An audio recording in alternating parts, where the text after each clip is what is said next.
Bhutan Mukherjee, Principal, Arya Vidyapith, Motihari. And as I promised, I'm back with the second part of the story, A Truly Beautiful Mind, for all of you, the students of now.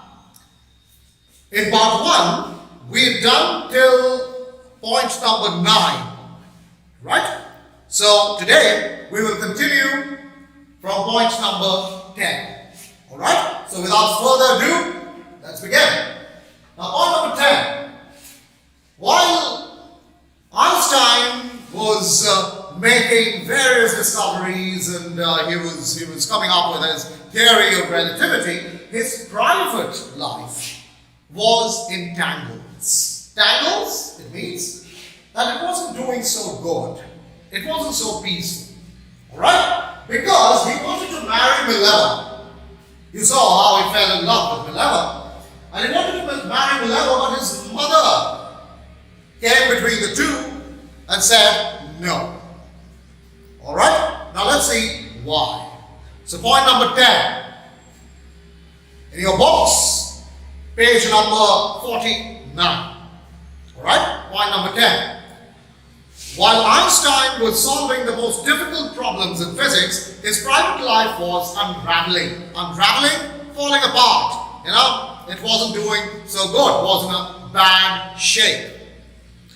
Albert had wanted to marry Mileva right after finishing his studies, but his mother was against it. She thought Mileva, who was 3 years older than her son, so Mileva was 3 years older than her son, and Einstein's mother thought she was too old for him. Alright?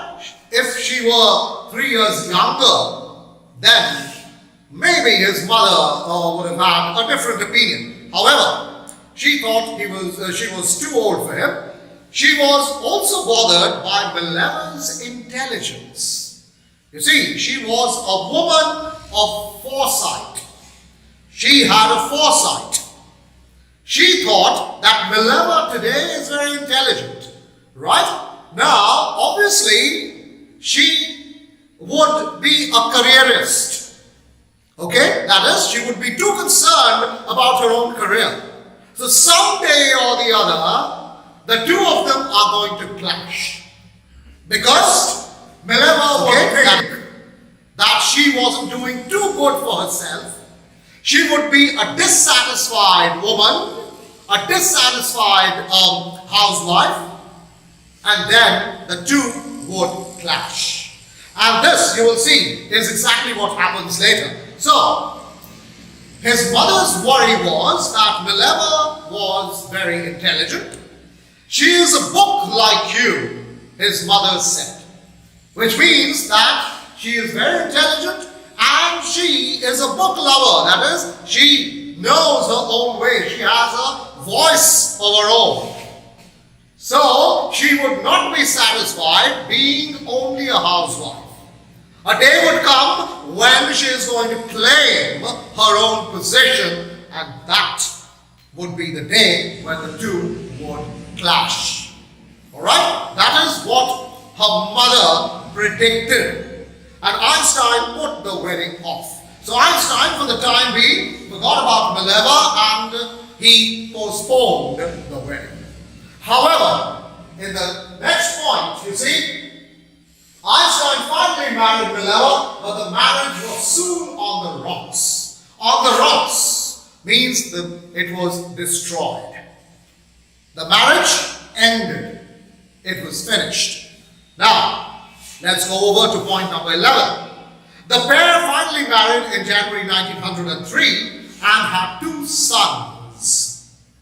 But a few years later, see how Einstein's mother's prediction is coming true. A few years later, the marriage faltered.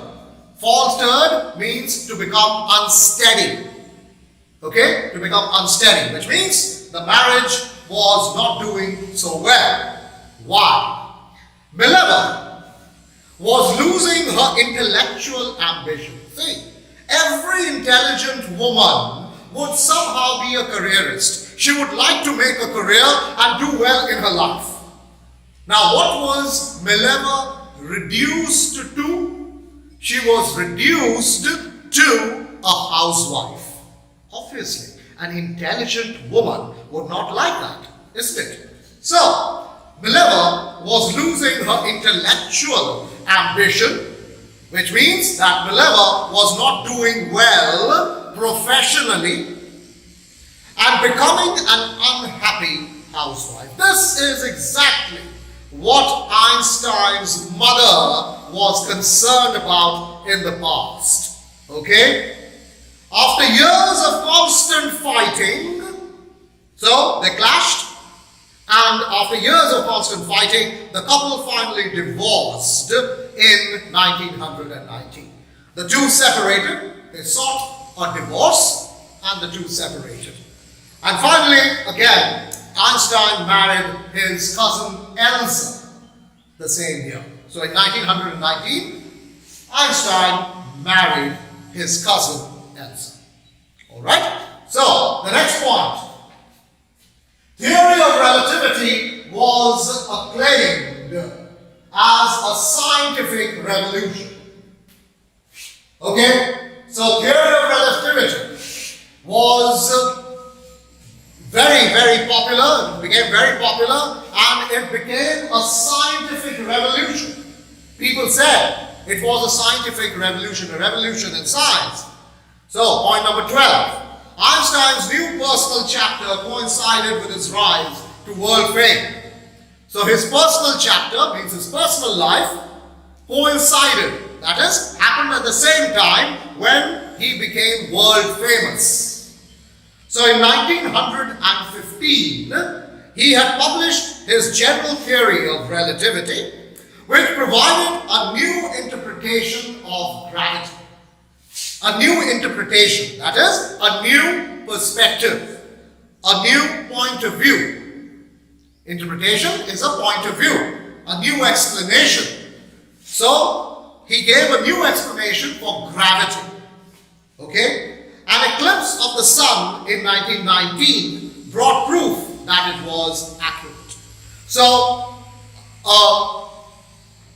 an eclipse of the sun happened in 1919 and it proved Einstein's theory correct. एक eclipse हुआ 1919 में और वो prove कर दिया कि Einstein जो कह रहा था वही सही है.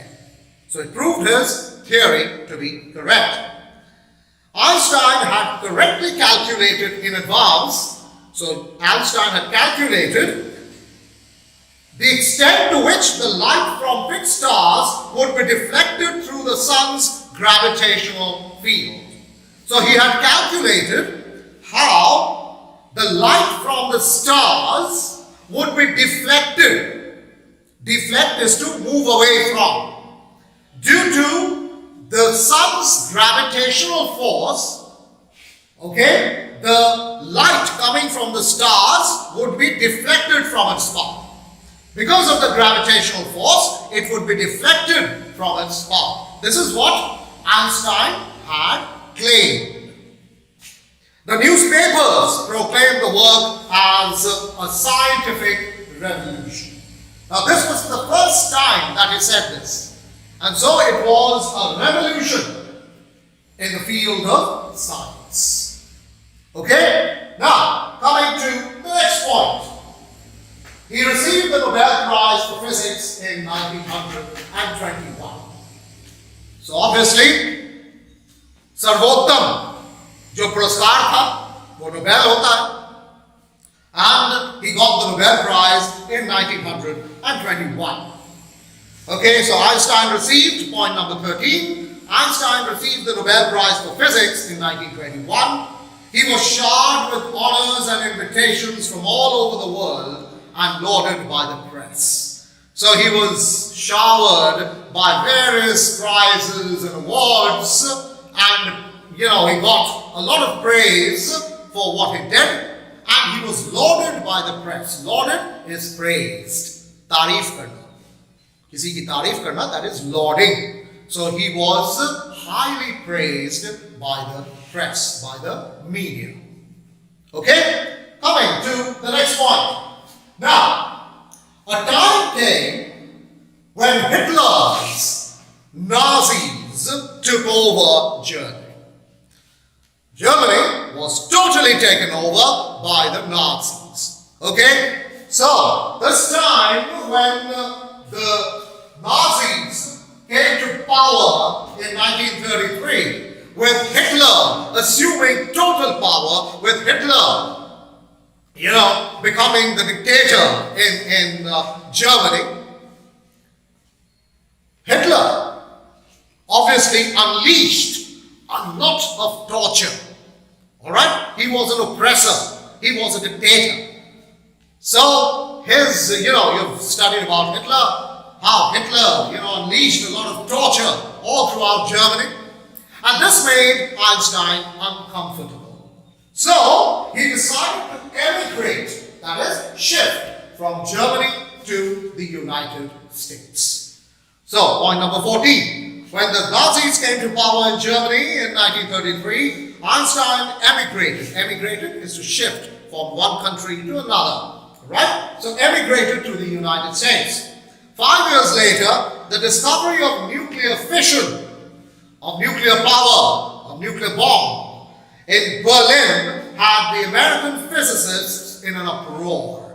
Uproar means they made the physicists in the United States very unhappy, very upset, because Hitler could easily use the nuclear bomb against any country. To retain his power, Hitler could use it anyway. So the US became very uneasy, very uncomfortable. Many of them had fled from fascism, just as Einstein had, and now they were afraid that the Nazis could build and use an atomic bomb. Now fascism is a kind of dictatorship. Okay, so fascism, many people like Einstein had fled to Germany because of the oppression. तानाशाही जो है, उसके torture से बचने के लिए कई लोग, आइंस्टाइन जैसे कई लोग यूनाइटेड स्टेट्स ऑफ अमेरिका में शिफ्ट कर गए. Okay, so they had shifted to the United States because of the oppression of the Nazis. Because of the oppression of Adolf Hitler. Okay? And they were now afraid that Hitler could use the nuclear bomb against any country. Okay? Right. The next point now. Einstein was deeply concerned because here you see Einstein as a humanist. You remember in part 1 I told you what made him a true genius is that he was a humanist at heart. Alright? So see, his humanism, how he was concerned about the welfare of other people. He wrote to the US president at that time, who was Franklin D. Roosevelt. He wrote to Roosevelt about the destructive power of the nuclear bomb. He wrote to Roosevelt, to President Roosevelt, that look, the nuclear bomb could be hugely destructive. So, we must be careful. For the good of the people, we must be careful. And we must take steps to prevent Adolf Hitler from using the nuclear bomb against anyone. Correct? So, that is what he wrote to President Roosevelt. Now, here comes the turning point. Einstein was shocked that he had written to Roosevelt, and he was shocked that when the US developed the nuclear bomb and used it on Japan in the year 1945, you remember? Hiroshima and Nagasaki? Right? Now, Einstein was absolutely shocked. He was shocked beyond words. He said that I was the person to warn President Roosevelt, and the US comes up with the nuclear bomb and it uses it on another country.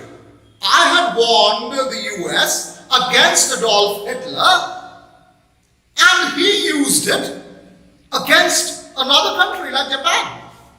And you know the huge destruction of Hitler, the nuclear holocaust, he used it really against another country like Japan. Made, you know, and you know the huge destruction. You're the nuclear holocaust, he used it really against another country like Japan. Made, you know, and even generations after the Holocaust, people are still suffering. So this is what nuclear bombs can really do. 1945, and this is 2020, and people are still suffering.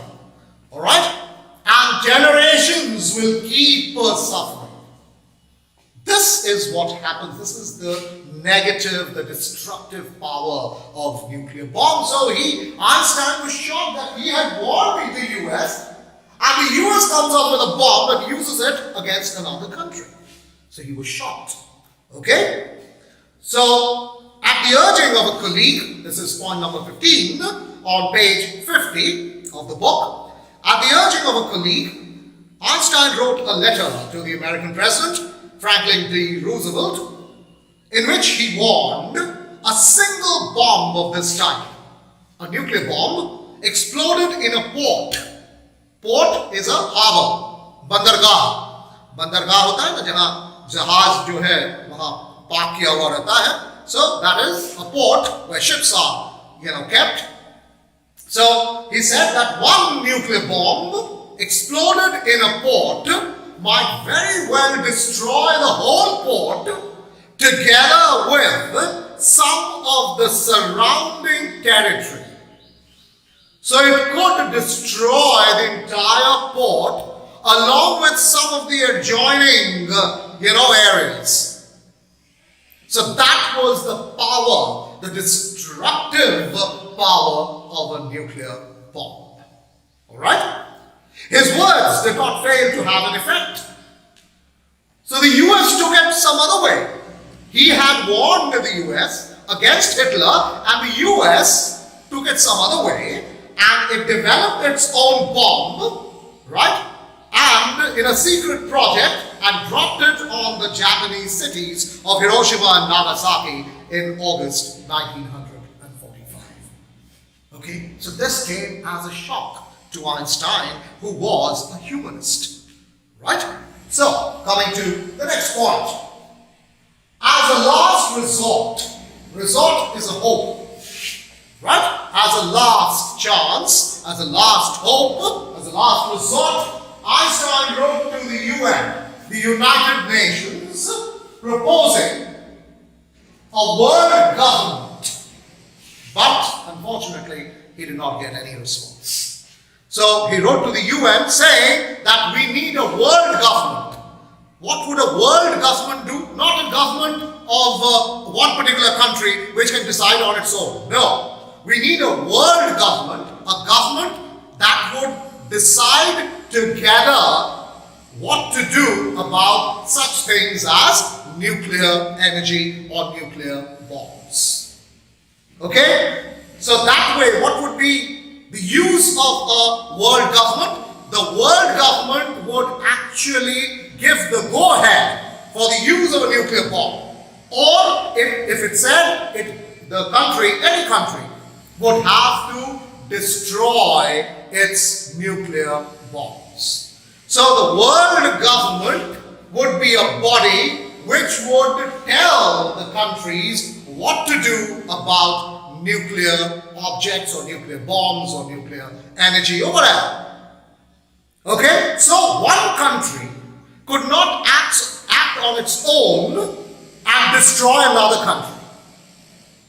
Okay? So one country cannot do anything on its own. So we needed a world government. That is what Einstein suggested.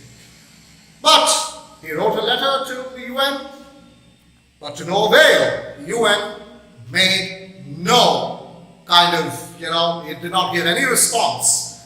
It did not come up with any kind of response when he wrote this letter to the UN. Okay? So, Einstein did not succeed there. Alright, point number 16. Einstein was deeply shaken. He was deeply shocked by the extent of the destruction in Hiroshima and Nagasaki. Alright, in Japan. This time, as a last hope, he wrote a public missive. Missive is a letter. He wrote a public letter to the United Nations. In it, he proposed the formation of a world government, alright, which would collectively take a decision on such matters as nuclear energy or nuclear power. Okay? Unlike the letter to Roosevelt, this one made no impact. So the US had no response. Okay?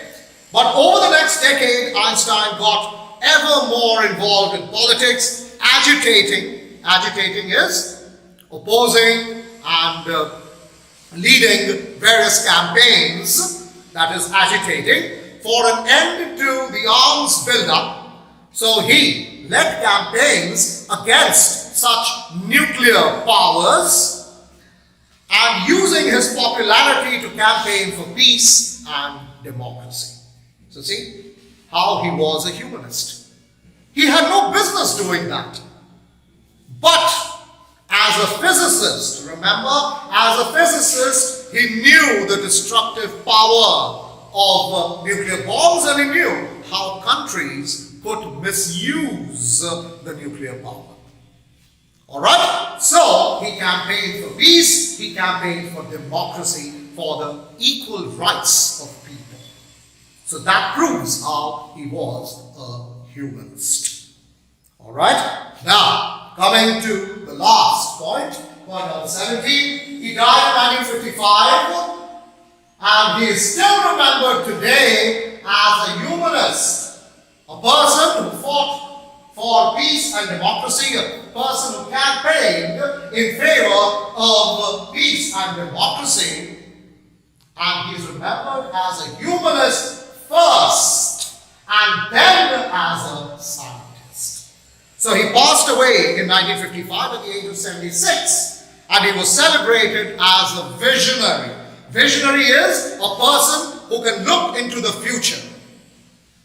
So he was a visionary. Einstein was a visionary who could look into the future and understand the destructive power of nuclear bombs. Alright? That is the reason he wanted all nuclear powers to end their nuclear weapons, to neutralize their nuclear weapons, because nuclear weapons could only bring destruction.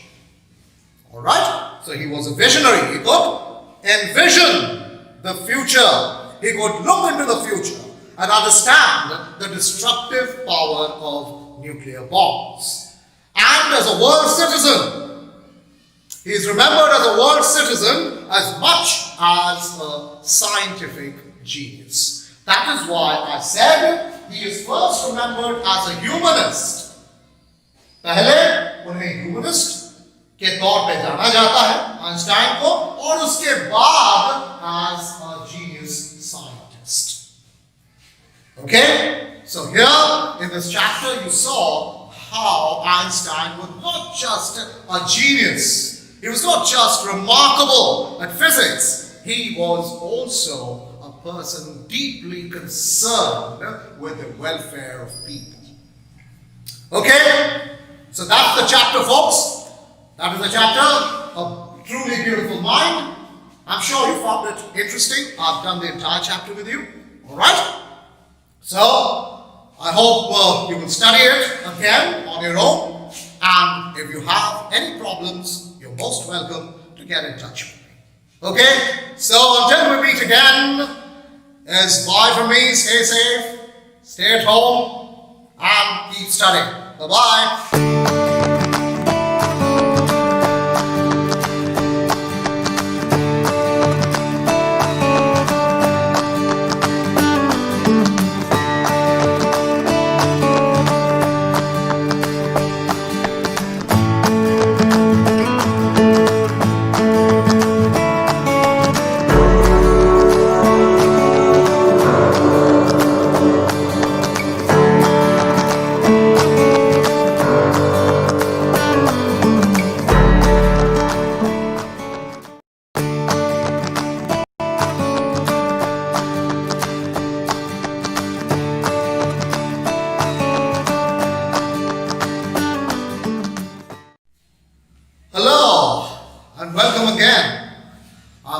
Mukherjee, Principal, Arya Vidyapith, Motihari.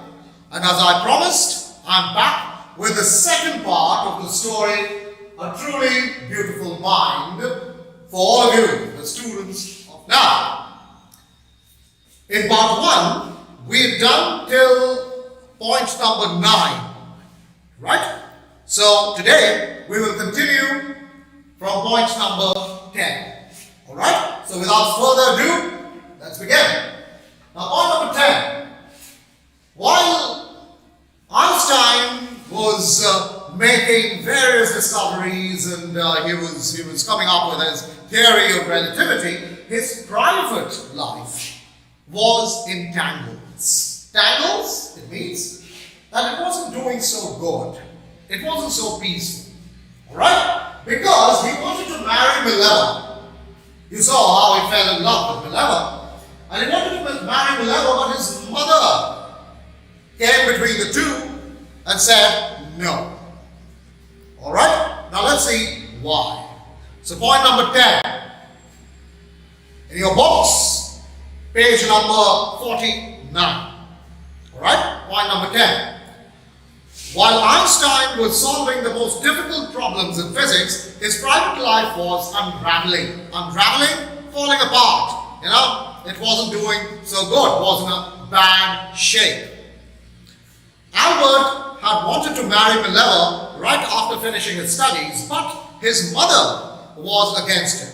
She so good was Mileva, he was 3 years older. Albert had wanted to marry Mileva 3 years older, finishing his studies. His mother, Einstein's against thought, she was so good was Mileva, he was 3 years older. Albert had 3 years to marry Mileva 3 years older, finishing his studies. Maybe his mother, Einstein's against thought, she was so good was Mileva, he was 3 years older. You see, she was a woman of foresight. She had a foresight. She thought that Mileva today is very intelligent, right? Now, obviously, she would be a careerist. Okay? That is, she would be too concerned now, obviously, so someday or the other would be a careerist are going to clash. Okay? That is, she would be concerned now, obviously, so someday or the other would be a careerist. She would be a dissatisfied because now, obviously, so someday or the other would be the two would clash.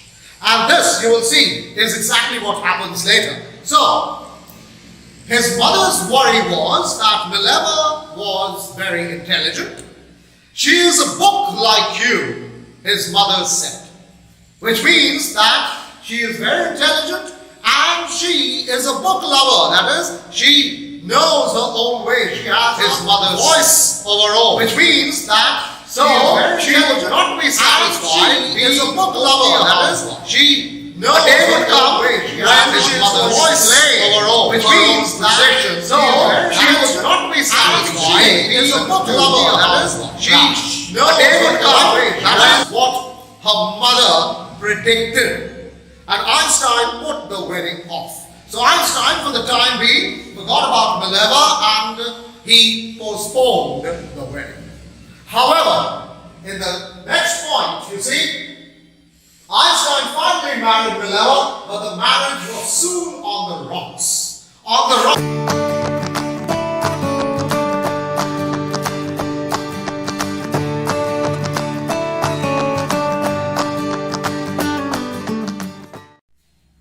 Hello and welcome again. I'm Untitled Mukherjee, Principal, Arya Vidyapith, Motihari. And as I promised, I'm back with the second part of the story, A Truly Beautiful Mind, for all of you, the students of now. In part 1,